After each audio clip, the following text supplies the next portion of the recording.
Welcome to Talent Bus, where I talk about talent acquisition with fast-growing SaaS and tech companies. Today, I'm joined by Tony Jamous, CEO and co-founder of Oyster HR.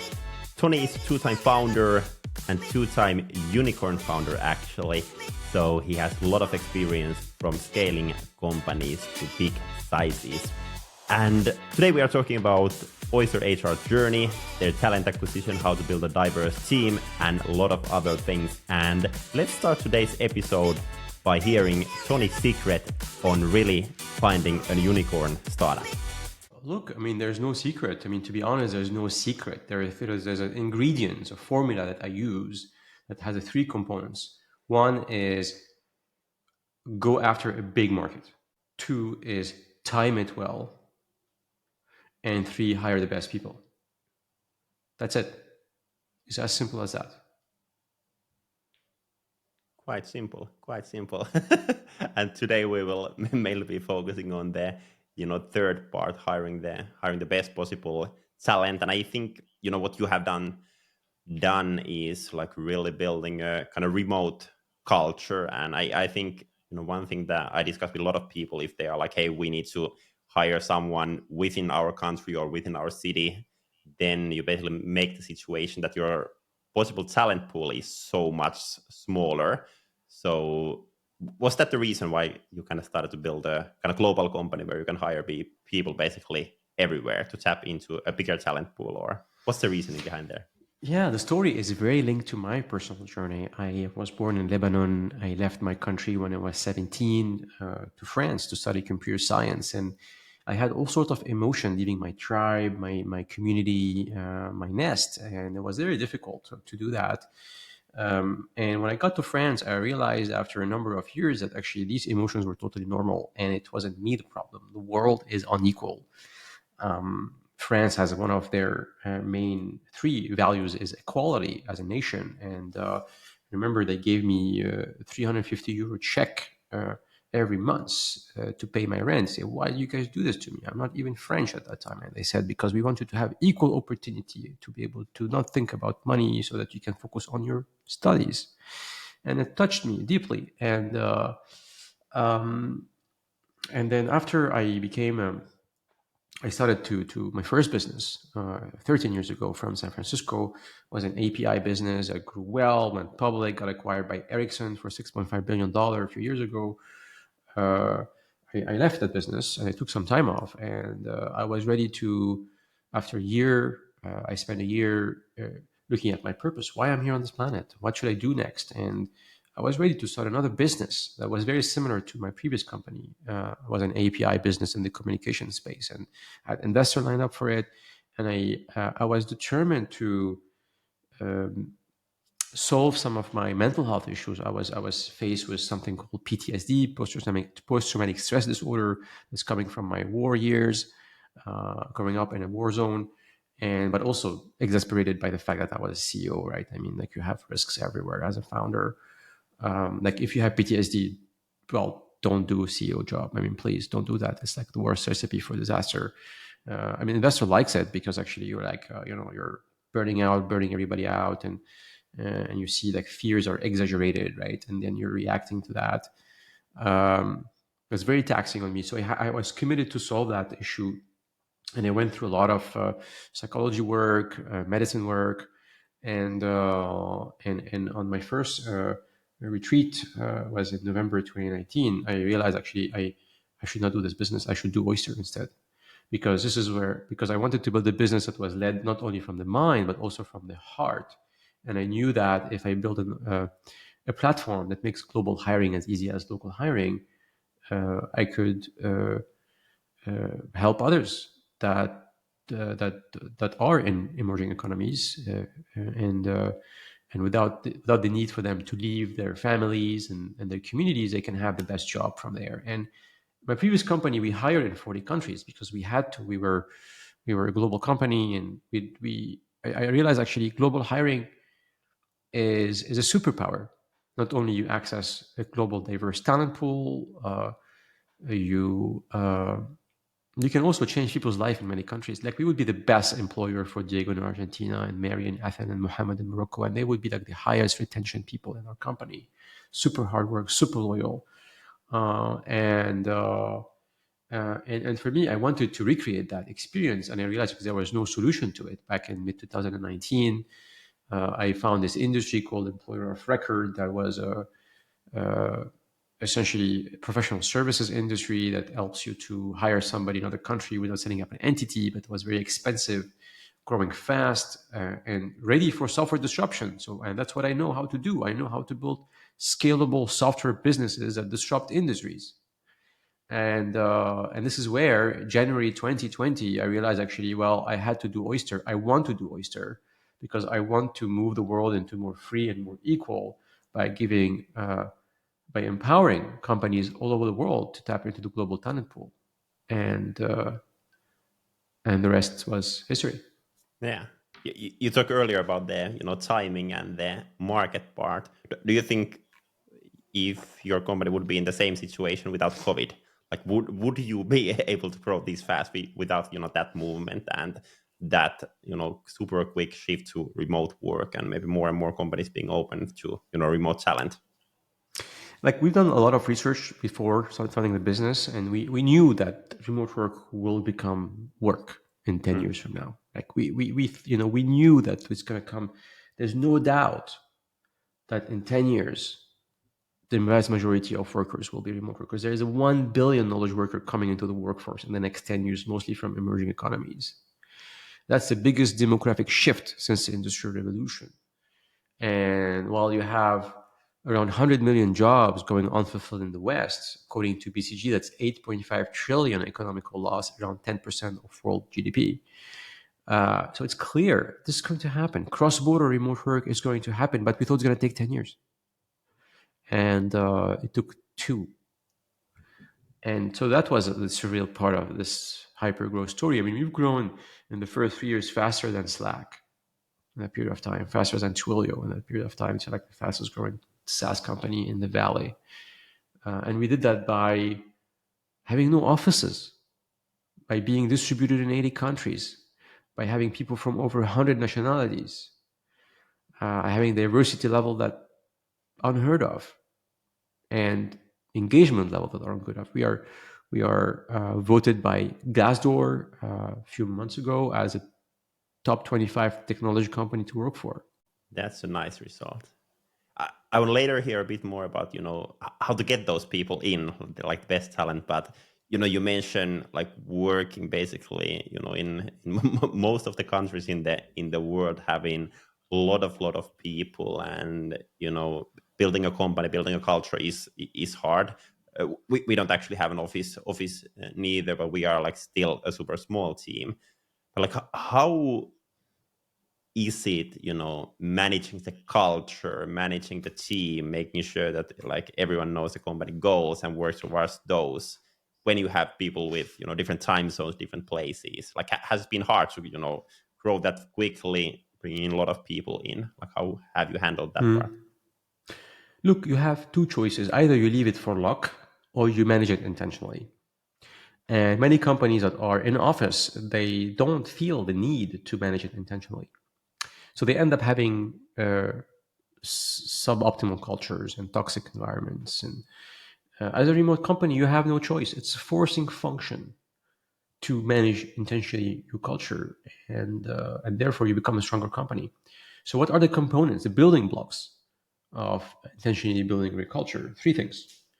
One is intentionally building trust, create an environment where people feel safe, feel seen and heard, creating psychological safety, and be transparent about your communication, because people are not seeing you in person and they don't have this uh, emotional signaling that comes with in-person presence.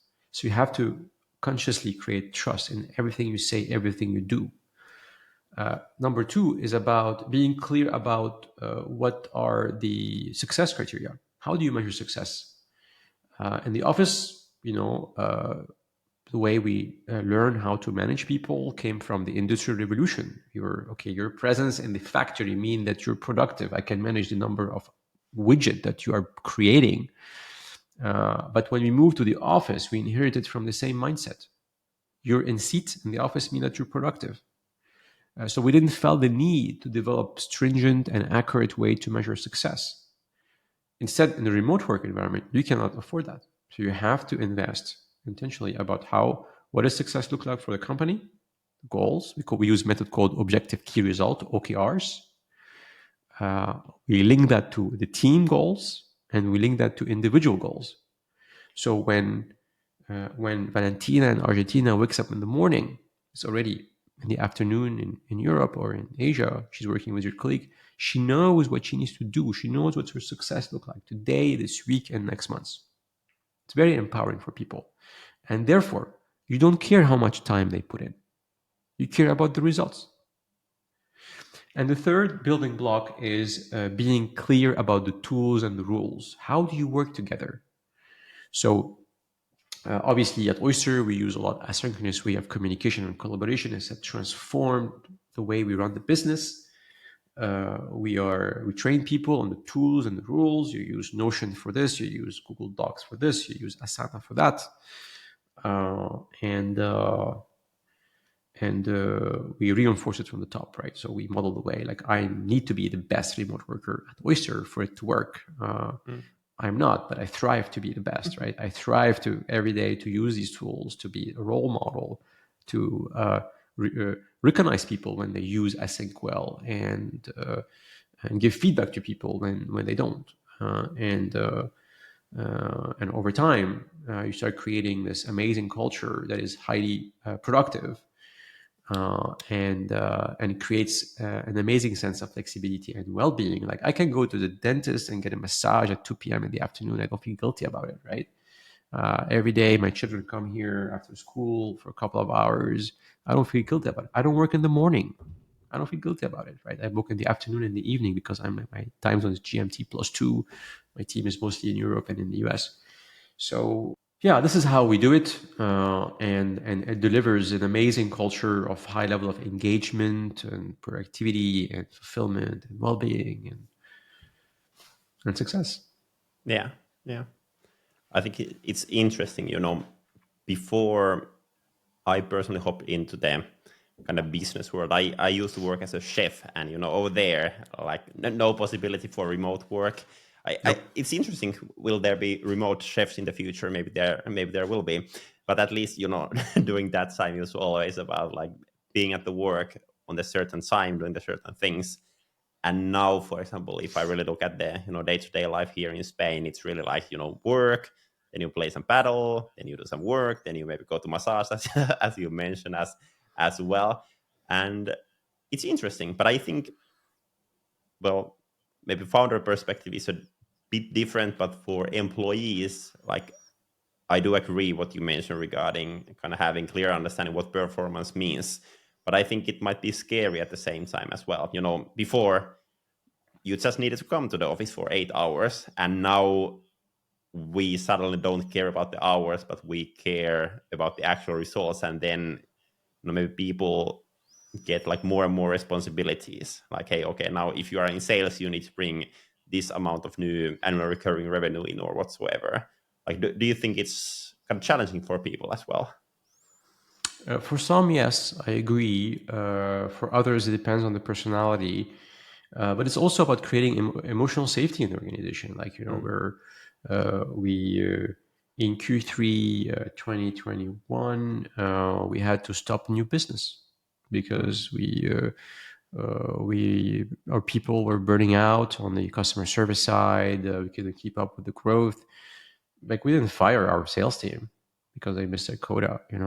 There's so if there is a clear performance issue, especially in sales, it's easy to measure what number of meetings you're doing, the follow-ups you're doing, the activity you're doing, and correlate that the effort versus the results, right? And the behavior versus the result. And you need to make sure that people are uh, coached, trained to do their work as well. It's not like you threw somebody on the job and expect them to perform. Um, so it's really about creating this trust, right? Again, building trust is key. and that we care about your growth, we care about your success, and we're here to thrive together. Exactly. Exactly. But hey, let's talk then a bit more about really getting those people in. Of course, as you shared, like you've been growing super rapidly during the years, getting big funding rounds as well. But can you walk me through like how does your kind of talent acquisition work? In the beginning, typically founders basically handle all the hiring by themselves. Then at some point, you maybe bring in talent acquisition team and so forth. But like, how has the journey looked for you for talent acquisition itself?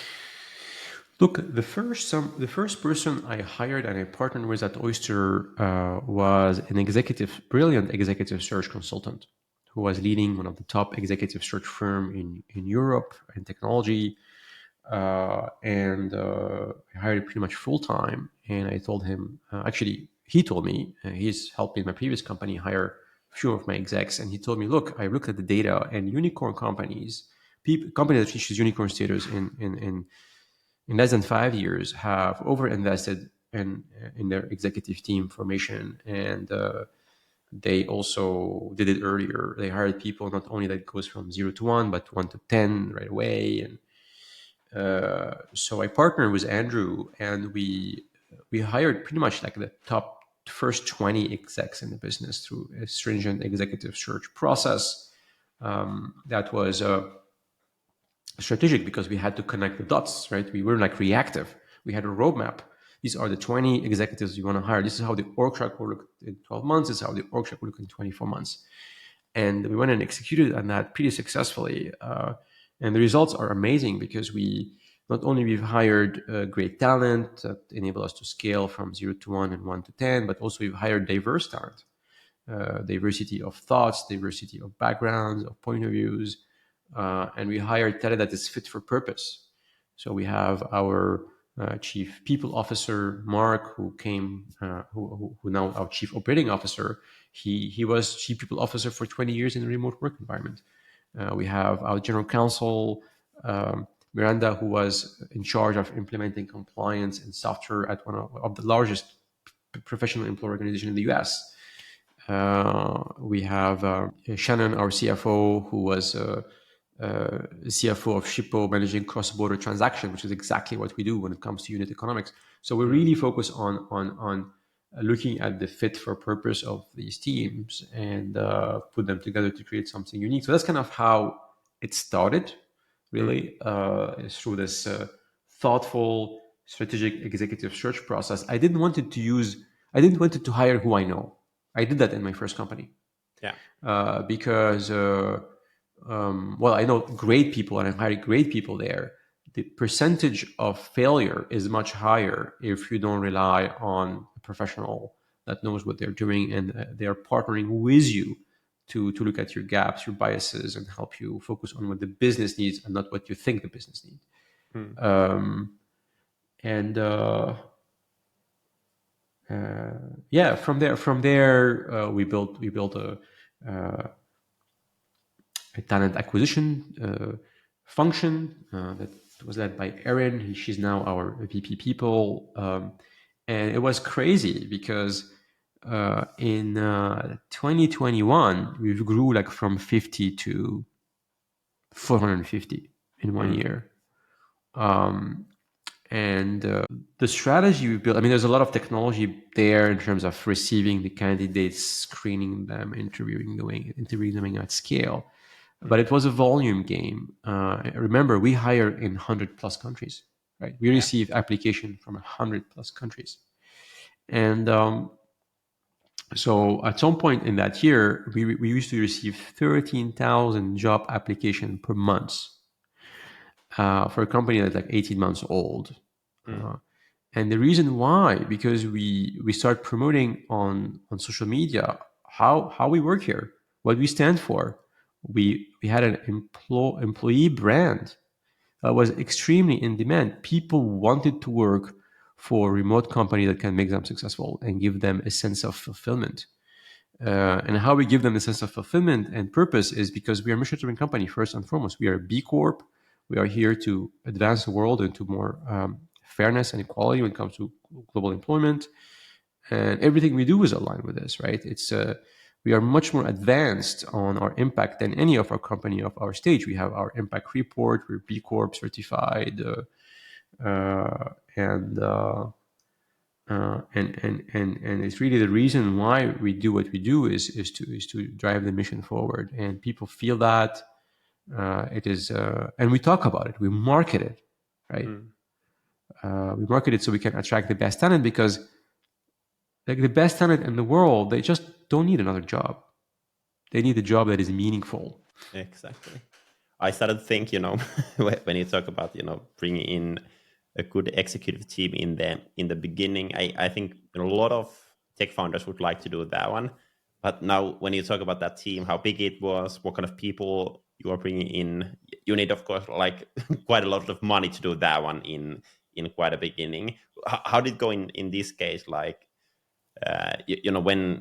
when kind of having the combination of maybe having some of your kind of previous company money, bringing in new investors and all that, and convincing the new investors as well, like, hey, now if you give us the money, we have the key team here. Like, how did the balancing go between getting the money in and getting the people in, and making sure that those are aligned? Because I know a lot of tech founders out there that would love to bring in kind of even better people, but they just cannot afford them at that moment, from Mm. from investment perspective. Yeah, well, first I'm going to tell these people, great talent is not only it's not super expensive and concentrated in expensive cities like London or San Francisco or New York. Right, great talent is everywhere. And at Oyster, 80% of the people we hire are from emerging economies. Mm. And so I want people to wake up to that reality, and believe in it, and remove that, delete these files in their brain that's not true, and remove the biases. And it's amazing the amount of willpower you get from a diverse workforce distributed from the world. And secondly, it's a work by iteration, right? So we raised our seed round. It was only myself and a piece of paper, investment memo, and then I used that money. It was raised $4 million. We had nothing. Obviously, Mm. it is easier when you're second time proven founder. Um, but it doesn't matter. When you raise your first money, you can start. It's a question of priority. Do you spend that money on something else, or do you spend that money on building the team? And I believe that CEOs and founders, like the number one, let's say the top three priorities they have is to build a team. Yeah, I think most CEOs would agree with that one. And from my perspective, I totally agree with that fact. But one thing that I noticed when I went through your career site was actually very interesting, regarding the leadership team and the diversity over there.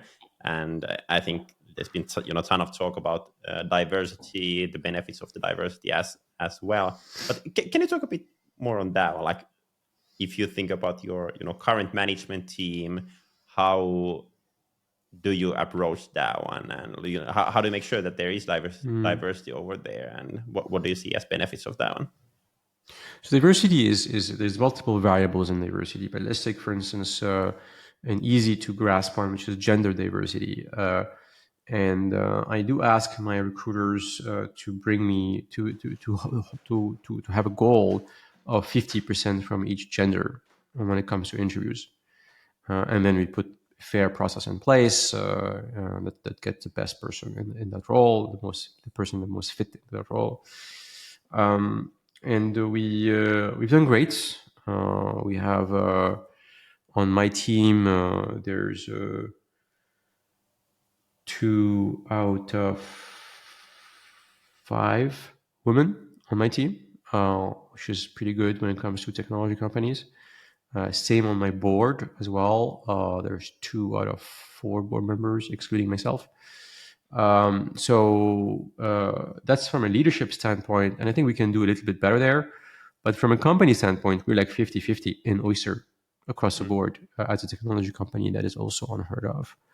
But we believe also with other dimension of diversity, right? I mean, there's diversity of background of thought, how you look at the world, how many people from emerging countries versus emerged countries. I mean, we want different perspective to come and enrich our decision making process. It doesn't make it speed, it doesn't make it faster, but it makes it more accurate. Yeah, that's actually very very true. I've noticed, as you mentioned, for example, one idea for the diversity is really having, sure that your recruiters are bringing in the, exact same amount of people. But what is actually quite interesting, I think there's actually a lot of research on, for example, how you are doing your job ads, what kind of, text and content you are using there, and what kind of people that will attract. I have a fun example. It's completely out of recruitment and talent acquisition, but we used to run an Airbnb business in Finland with my girlfriend, and we had our apartment there, and around 95% of all the reservations were from men.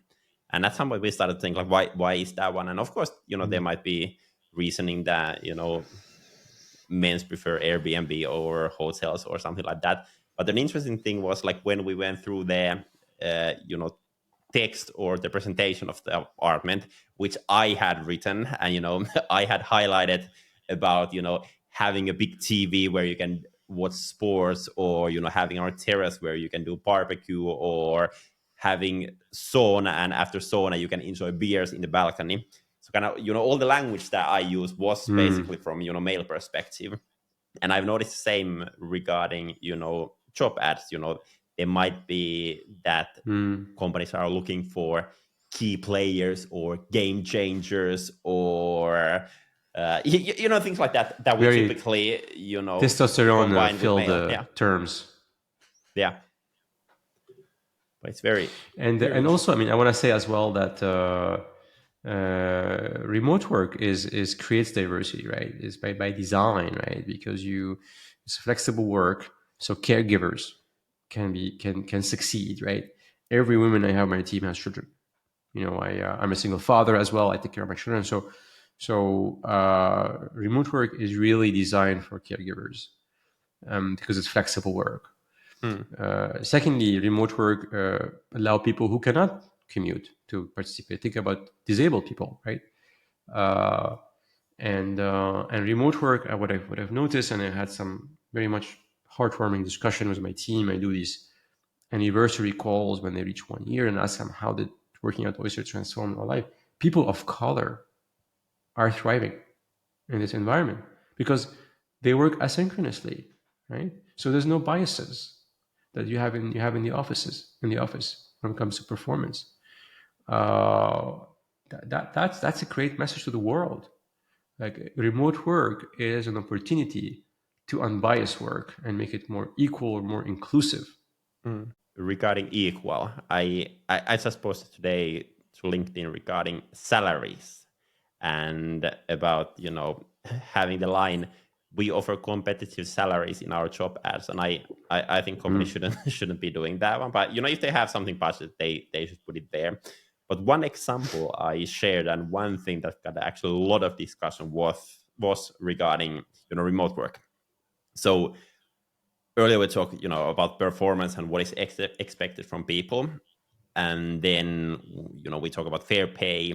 But what do you think, like, should the people be paid only based on the value that they are bringing in company, or should there be basically part of living expenses including on the salary? So for example, if there's, let me give a few examples. Let's say in your company there's two salesperson bringing in the exact same amount of revenue, but other one is living in Nigeria and other one is living in London. Like, should they earn the same? And then an interesting one: what happens if the guy from Nigeria moves to London, or the guy from London to Nigeria? Does it affect that person's salary? What do you think? Would be interesting to hear. Such a charged debate, Sam. So look, we want the world in the next few years to come to a place where location does not matter when we calculate salaries and compensation. We see that starting to happen quite noticeably in certain high-in-demand jobs, such as software developers. Your software developer in Argentina used to be paid 20K a year, 10 years ago. versus 250 in the Silicon Valley. Now they are paid 100K or 150K, right? So that gap is closing for type of jobs that are more in demand and they're more prone to be remote friendly. Mm. We want that trend to continue and we want to accelerate that trend. So how we do it at Oyster, we've developed a compensation philosophy based on data, cost of living, seniority levels, experience levels by country, and we actually bias it towards emerging economies. So if you're in an emerging economy, it's more likely you will be in the 80, 90 percentile paid in that country. While if you're in tier one city, London or San Francisco, you would be paid at 50%. Yeah. Still competitive, but not top of market. Mm. And every we do two promotion and compensation cycle reviews per year, and we every time we do that, we close the gap that we have for these benchmark. But these benchmark can keep changing as well because new data joins, right? New data from Yeah. cost of living changes. And that philosophy, some of our customers started asking about it because, hey, how do we compensate people fairly across geography in the current environment? You cannot pay, if you pay today somebody in a more cost effective country the same salary than somebody in London, the market will actually penalize you for this, unfortunately, Yeah. in the current environment we're in. So, and this is going to be like, Sam is going to be like more two step forward, one step backward. When the market is hot, talent is super acute, interest rate is zero, you're going to see that gap closing faster. And once it's not the case, as we are now, the gap will slow in terms of its closure. It's going to continue to close, but the speed in which it's closing is going to be a variability based on the economical cycle we're in. Yeah. Yeah. And what's your insight? I agree with you, and I can see the same thing, happening. And I think it's quite simple when people are not moving around. But then I think the interesting question is like, what happens when let's say the guy from London moves to Nigeria? Like, what do you think? What should happen for the salary? Look, I think there should be some sort of happy medium about this, right? And it's going to depend on the company's attachment to that talent, right? Because and the issue is going to create some sort of equity issue and fairness issue with the other people in Nigeria. So if that person is the only one in Nigeria, maybe it's okay. But if the company is planning to hire more people in Nigeria, then it's going to run into some fairness issue. And I tell you, fairness is actually more than just a human universal value. It's actually a life value. Even I don't know if you've seen this experiment with monkeys, where they put two monkeys in different cages. One they give them a cucumber, and one they give them a banana, and the one with cucumber starts shouting on the other guy because he or she knew that, hey, I deserve a banana too. Why I don't have a banana, right? So fairness is something that runs deep into our DNA, and companies have to really be careful about this. Yeah, it's a hard question. Because I agree with the fairness part. And like we for example here in Talent, we have open salaries, and everyone knows what everyone is earning. And it is actually quite interesting point. For example, we had a new colleague starting a while back, and he asked for a bit higher salary, and I explained I cannot pay it because like it would be unfair against other people with similar experience and similar value bringing in for the company. So yeah, I agree that the fairness. Yeah, we have the same. We open source that compensation philosophy. Everybody can go and check how much they are valued by Oyster, and it guides our talent acquisition strategy to know how to negotiate and when to say no. And that's a wrap for today's episode. Thank you so much for listening. Hopefully you got a lot of good ideas about SaaS talent acquisition. If you enjoyed the episode, feel free to share it on your social so others can hear it too. And if you have a topic in mind that you would like me to cover in this podcast, share it with me as well. I'm Samuli, CEO and co-founder in Talent.B, where we help fast-growing SaaS companies in their talent acquisition. Make sure to follow us, make sure to follow this podcast, and have an awesome week. Bye-bye.